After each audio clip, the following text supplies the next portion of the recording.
Oke, jadi bab 4 ini adalah infeksi, respon imun, dan mutasi. Nah, ini adalah contoh mutasi spike virus. Angkanya begini, ini adalah virus A ya, virus A. Yang lingkaran ini ya, yang lingkaran ini adalah kulitnya virus. Di masing-masing kulit ini, masih ingat tadi kita belajar tentang glikoprotein, di mana protein ini adalah protein intinya, backbone-nya adalah proteinnya ini, backbone ya. Kemudian dia punya cabang. Nah, cabang ini akan dirangkai dengan gula menjadi glikoprotein. Nah, ikatan antara protein dengan grup gula ini akan menjadi spike-nya virus. Kita namakan spike virus varian A. Katakan saja lah, virus ini menginfeksi kita. Dan kita alhamdulillah selamat. Akhirnya kita selamat itu pasti kita mempunyai antibodi bernama IgG ya, IgG untuk virus A. Nah, someday virus ini bermutasi. Di mana mutasinya? Amati. Dari ikatan ini, amati bentuk gulanya, dia menjadi berubah tempat ke sini dan ada perubahan di nama gulanya. Kalau tadi ada asetil uradik amin, kalau ini asetil galactosamin, maka dia akan menjadi virus varian B, virus AB gini ya. Nah, jika seseorang tadi sudah kena virus varian A, kemudian dia kena virus varian AB, maka dia akan mengulangi proses sistem antibodi dia. Jadi kita kalau ketemu virus itu bukan cuma masalah kuat antibodi Bapak Ibu, tapi seberapa cepat sistem kita, imun kita untuk memproduksi antibodi. Karena antibodi itu sangat spesifik untuk mengenali jenis kuman termasuk virus. Apalagi virus COVID-19 yang informasinya dia adalah virus RNA, di mana ciri khas dari virus RNA itu adalah virus yang mudah bermutasi. Di mana mutasinya? Yaitu pada spike-nya ini, kulitnya. Kalau pada orang biasa, orang awam ya, pada bajunya. Sekarang dia menyerang pakai baju warna merah. Besok dia menyerang pakai baju warna hijau. Antara baju merah dan baju hijau di mata musuh itu sudah berbeda. Butuh senjata berbeda untuk menghadapinya. Jadi itu. Jadi kita bayangkan ada 20 sekian jenis asam amino. Dan mutasinya ya tinggal dikombinasikan aja berapa banyak bakal terjadi mutasi virus ini. Tapi tidak semua mutasi itu berbahaya. Ada yang lemah, ada yang kuat. Tergantung dari jenis mutasinya yang bersesuaian dengan jenis reseptornya. Oke, sekarang masuk kinerja sistem imun tubuh. Pada intinya adalah pada saat manusia kena virus, virus ini akan mencari spike-nya. Nah, saya sampaikan bahwa yang dicari oleh virus COVID-19 adalah sel yang mempunyai pintu reseptor ACE2 ini. Nah, setelah masuk maka ada perlawanan dong, ada perlawanan sistem imun yang di luar sel dan sistem imun di dalam sel. Jadi kita bagi dua. Jadi pada saat virus masuk ke tubuh kita, dia belum langsung masuk ke dalam sel. Dia baru jalan-jalan mungkin di sekitar jalur udara paru-paru. Dia belum masuk. Nah, di luar sel pun sudah ada sistem imun, ada pasukan reguler. Apa analoginya? Kita hidup satu kompleks perumahan. Ada seorang pencuri masuk ke kompleks perumahan. Di kompleks sudah ada satpam. Itu analoginya. Jadi maka satpam itu akan berusaha menangkap pencuri tadi. Itu analoginya virus masuk ke tubuh kita tapi belum masuk ke dalam sel. Dia masih jalan-jalan di jalur-jalur udara, pencernaan, tapi belum sampai masuk. Tapi di dalam jalur itu sudah ada sistem imun, pasukan imun namanya makrofag. Nah, jika virus tadi masuk ke dalam sel, itu analoginya pencuri sudah berhasil masuk ke dalam rumah. Jika ada pencuri masuk ke dalam rumah dan yang punya rumah itu sadar, dia pasti melawan. Sama dengan sel. Jika sel tadi kemasukan virus, itu tandanya bahwa virus tadi lolos dari sistem imun di luar selnya. Sel masih mempunyai satu kesempatan terakhir, yaitu dia melawan virus yang masuk di dalam tubuhnya. Kalau pencuri masuk ke rumah, berarti yang punya rumah punya satu kesempatan terakhir, yaitu melawan pencuri di dalam rumahnya. Tinggal dia berhasil tidak survive. Nah itu ya, oke. Itu tahapannya. Nah sekarang saya akan masuk ke bagaimana komunikasi COVID-19 dengan pintu sel. Jadi apa analoginya? Bagaimana komunikasi atau cara maling masuk ke dalam suatu rumah. Maling masuk pasti mencari pintu. Bagi maling, pintunya bukan cuma pintu yang tempat kita keluar masuk, bukan, bisa jendela, bisa ventilasi, itu pintu masuk bagi maling ke suatu rumah. Bagi virus pun demikian, dia akan mencari pintu yang cocok dengan kuncinya, yang cocok dengan spike-nya. Nah ini virus ya, ini virus SARS-CoV, dia mempunyai S protein. Dia akan berusaha masuk. Nah, ini sel, jadi ini sel ya, human cell. Sel itu punya pintu reseptor ini ACE2 ini. Nah dia akan berusaha masuk. Dia melekat dulu, sama aja kayak maling. Dia mendekat dulu, mencongkel dulu, ya. Setelah mencongkel maka dia melebur. Nah virus pun demikian. Begitu dia mencongkel maka dia ke sini, sehingga kulit dia membuka, akhirnya infeksi terjadi dengan cara apa? Materi genetik dia keluar yang akan berlanjut pada replikasi. Jadi perlu saya sampaikan di sini Bapak Ibu, saya ulangi lagi, tujuan virus untuk menginfeksi sel itu cuma satu sebenarnya. Dia numpang untuk beranak. Tapi silakannya pada COVID-19 ini kalau virusnya sudah masuk beranak, dia keluar. Jadi satu virus masuk ke dalam satu sel paru-paru misalkan, dia keluar akan menjadi 1000 virus misalkan. Tapi selnya tadi akan mati. Jadi begitu dia masuk, dia keluar lagi, tapi selnya ini akan mati. Nah begitu. Nah kalau kita urutkan, jadi virus ini akan menempel dengan menggunakan senyawa penting yaitu glikoprotein yang tadi sudah kita pelajari. Nah kemudian sebenarnya pada saat virus itu sebelum masuk, di sini sudah ada sel punya namanya sel mempunyai pertahanan awal sebenarnya. Dia bisa mengeluarkan lendir untuk menghalangi dia masuk. Tapi biasanya kalau orang sudah lemah, itu tidak mampu menahan lendir, itu nggak mampu menahan virus, sehingga dia tetap nempel. Nah begitu virus itu berhasil nempel ke reseptor sel, maka dia akan melebur dan menginjeksi material genetiknya menjadi siap untuk direplika, beranak pinak di dalam tubuh sel yang diinfeksi oleh dia. Nah, sekarang kita lanjut.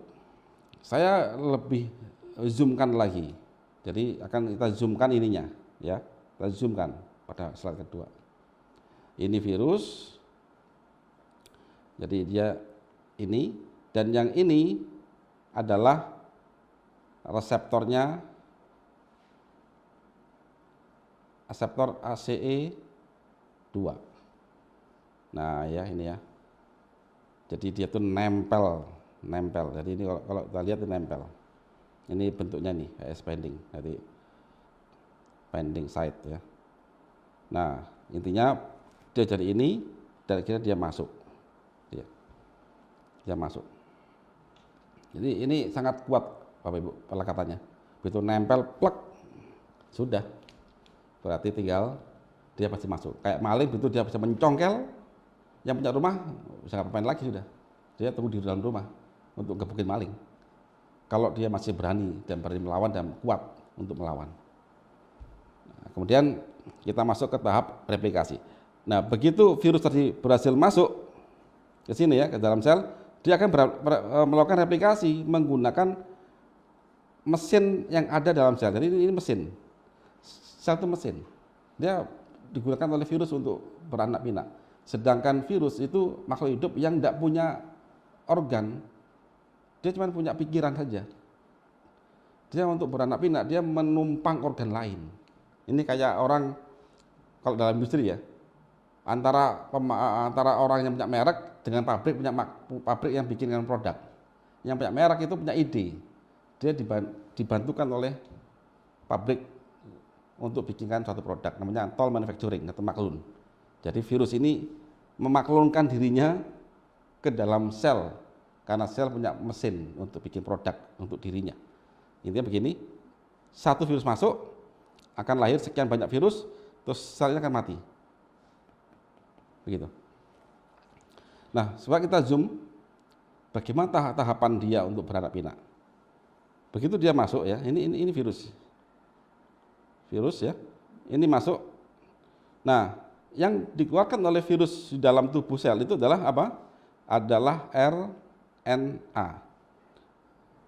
RNA ini berisi tentang materi genetik. Berisi apa? Berisi tentang sifatnya virus, tentang komposisi virus, tentang resepnya virus. Cuman dia nggak bisa beranak pinak. Makanya dia minta meminjam organnya sel namanya ribosom. Dengan bantuan enzim virus polimerase, maka dia mencetak ulang. Nah, mencetak ulang menjadi 2 negatif strand dan positif strand, intinya begitu ya. Pokoknya ini resep dicetak ulang di ribosom atas bantuan enzim virus polimerase dan dicetak, akhirnya jadilah virus yang baru. Nah, sekarang sudah ada beberapa obat antivirus namanya yang fokus ke sini menghentikan virus polimerase. Cuman untuk COVID-19 belum ditemukan. Jadi enzim itu spesifik.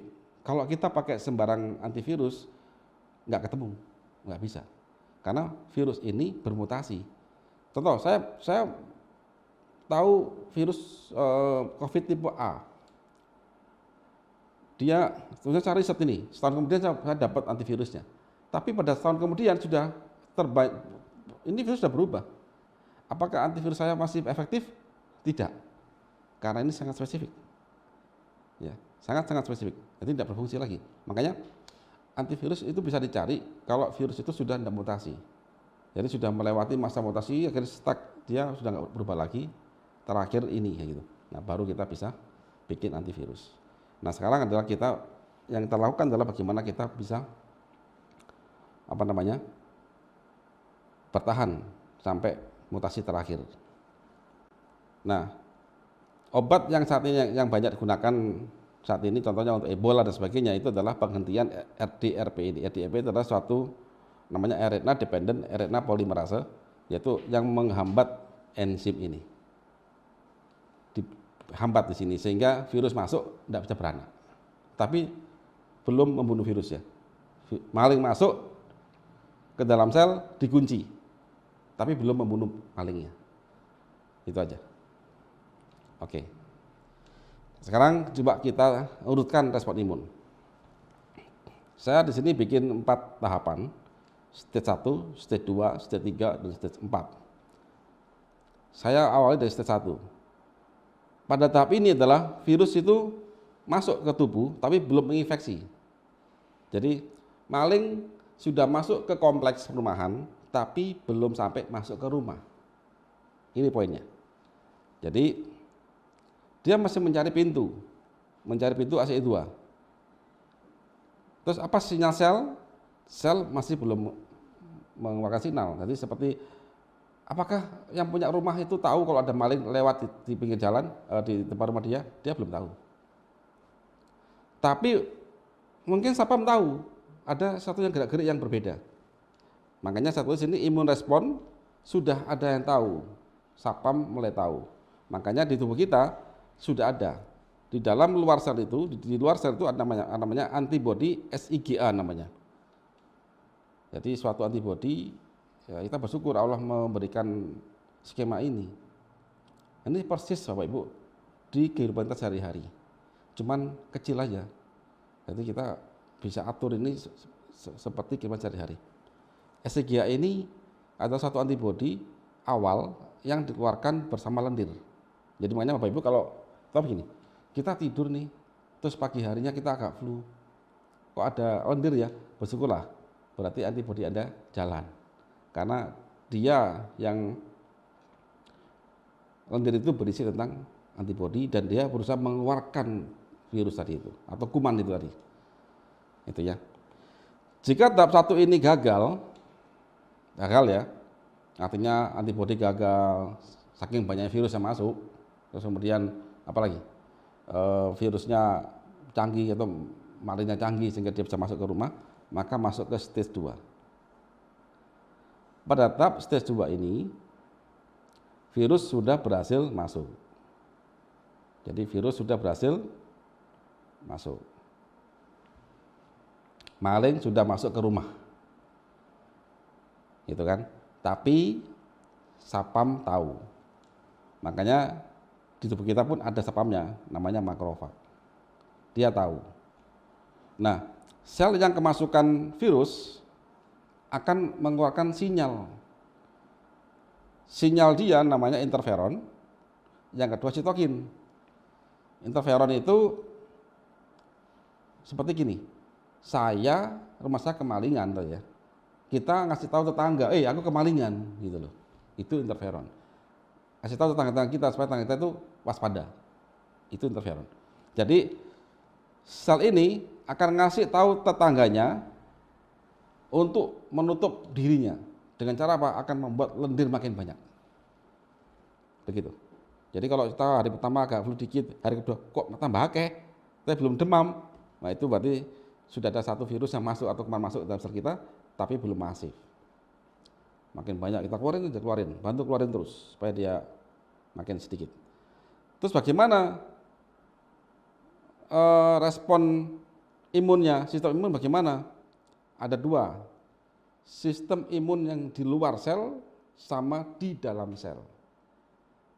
Kalau pada perumahan ada 2 sistem keamanan. Yang pertama di luar rumah dia, yaitu ada polisi lah, ada satpam lah dan sebagainya, yang dia berusaha menangkap. Yang kedua di dalam rumah dia. Apa di rumah dia? Ya dia berusaha menghajar maling itu, jika dia masih mampu ya.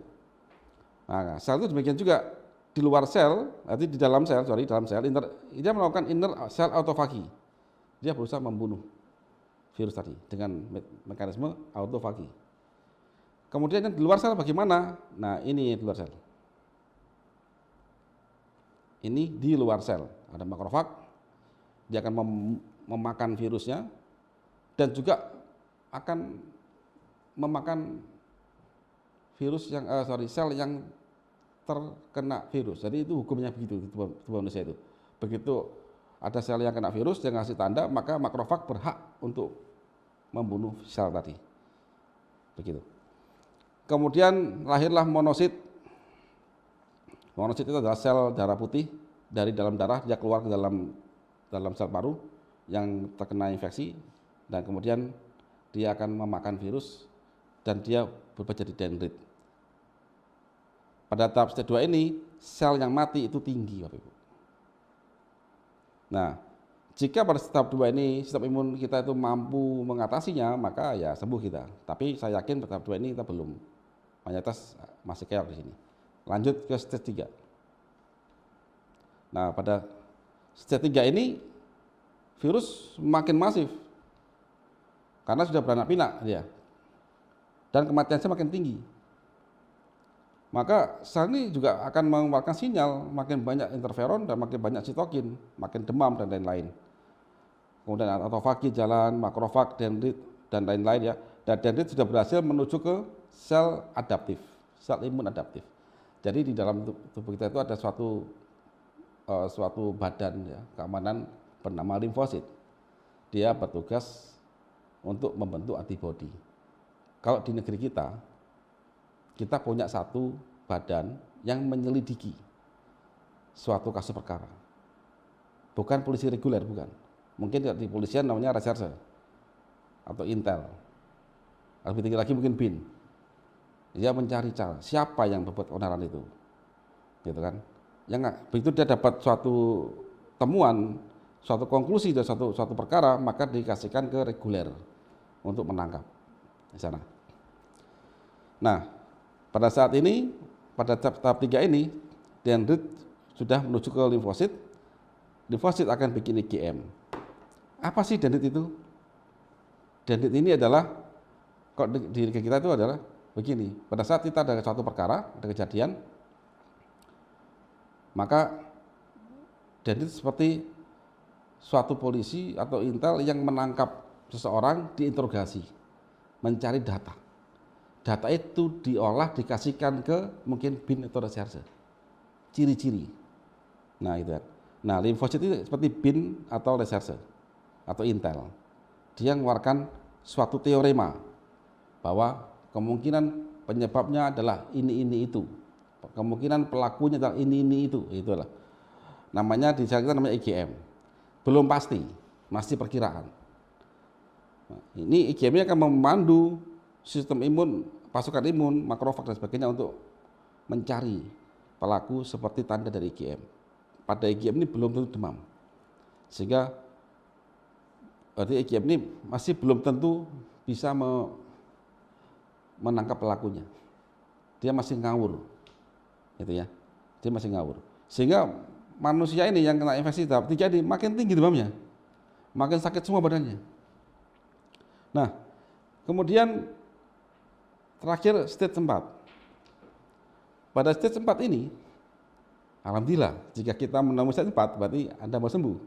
Artinya dari IgM ini yang masih perkiraan-perkiraan ini akan menghasilkan IgG namanya, atau namanya antibody.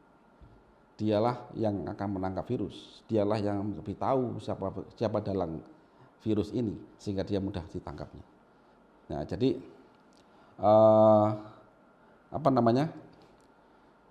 ini semua adalah skema-skema yang bisa kita pelajari dan kita analogikan untuk memudahkan. Nah, tantangannya begini Bapak Ibu. Seberapa cepatkah atau lamakah waktu dari mulai stage 1 sampai Anda mendapatkan stage 4 ini? Semakin lama, semakin banyak sel yang mati. Kalau banyak sel mati, maka makin banyak korban. Di situ. Jadi ini yang bisa kita analogikan lebih dalam. Pada stage 4 ini, maka seluruh keluhan Bapak Ibu akan hilang dan Bapak Ibu sudah mendapatkan namanya antibody, maka Bapak Ibu selamat, Anda sudah dapatkan senjata untuk melawan virus jenis A, jenis yang menginfeksi Anda. Tapi belum tentu untuk virus yang lain. Gitu ya. Itu poinnya. Nah, gimana kalau ini saya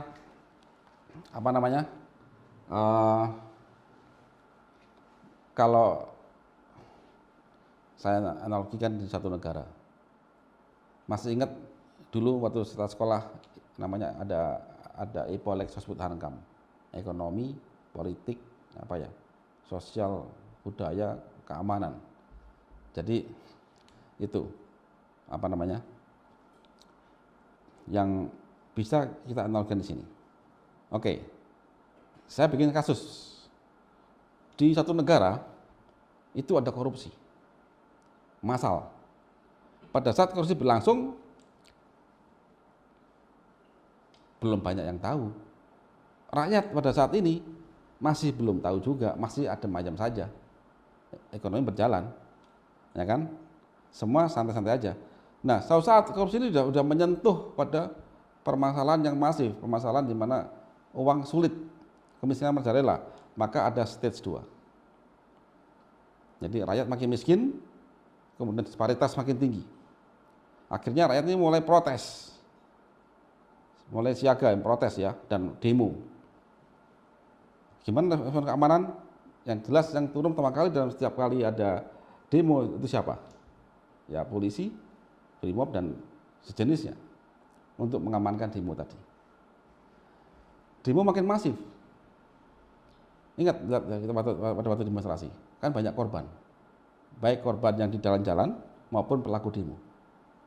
Jika aparat keamanan tidak berusaha mencari siapa penyebab hal ini, maka ini akan masif kerusakannya ini. pada stage 3 sampai stage 4. Nah, stage 4 itu apa? Adalah sistem keamanan sudah berhasil mencari, oh ternyata kerusuhan ini akibat dari ekonomi yang macet yang dilakukan oleh para koruptor. Maka dengan sadar, maka Intel langsung menangkap koruptor tadi, kemudian mengambil uangnya lagi, menghukum mati dia, dibunuhlah dia. Akhirnya rakyat akan tenang lagi, tidak demo lagi. Cuman lihat ini, lihat berapa banyak kerusakan sudah ada. Jika bayangin, kita punya warga negara, satu negara ini 2 juta, kerusuhan sehingga sampai membunuh hampir separuhnya, saya yakin negara ini kolaps. Ini kolaps negara ini. Jadi makanya semakin lama suatu sistem keamanan satu negara itu mencari tahu, mendapatkan jawaban dari satu kerusuhan atau suatu kejadian, maka semakin banyak kerusakan terjadi. Jadi ini adalah gambarannya. Jadi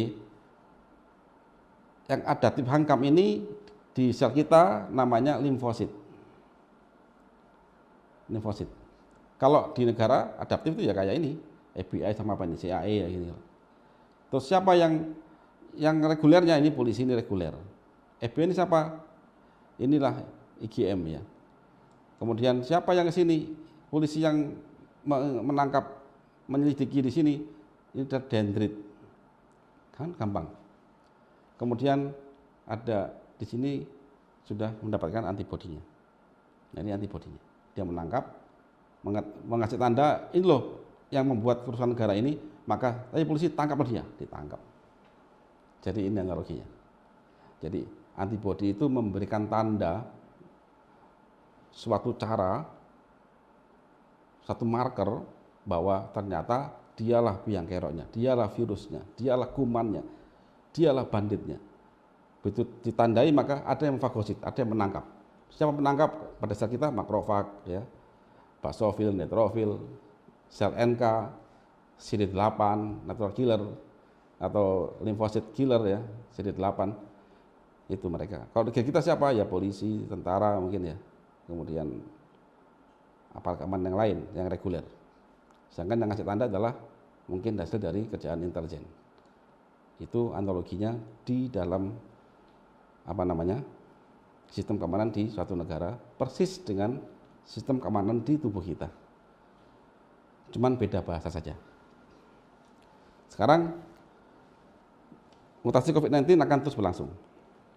Siapkan diri kita, belajarlah mumpung ada waktu. Memutus rantai COVID-19 butuh ilmu dan kemauan. Ini adalah perang tingkat sel tubuh kita. Ayo kita lawan. Kalau di negara kita itu ibaratnya ini adalah problem di anak bangsa. Ayo kita selesaikan. Karena ada fitnah. Bukan antar negara, ya kan? Kalau kita perang sel dengan sel, ini ibarat kita perang dengan antar negara. Ibarat sel dengan bakteri, sama-sama sel. Kalau virus beda. Virus itu kayak fitnah. Ini bukan sel. Dia numpang menggunakan tubuh sel untuk beraktivitas. Fitnah, pemahaman, menumpang tubuh warga negara untuk melakukan aktivitas. Dan itu butuh kecerdasan sistem keamanan. Di sel kita butuh kecerdasan dan kecepatan sistem imun untuk mencari tahu siapa penyebabnya. Nah, ini pas saya pakai gambar ini ya, pas 17 Agustus. Hari ini kita memperingati Hari Kemerdekaan yang ke-76. Nah, sekarang setelah kita tadi merangkai, sekarang kita masuk ke bab kelima, yaitu strategi perang.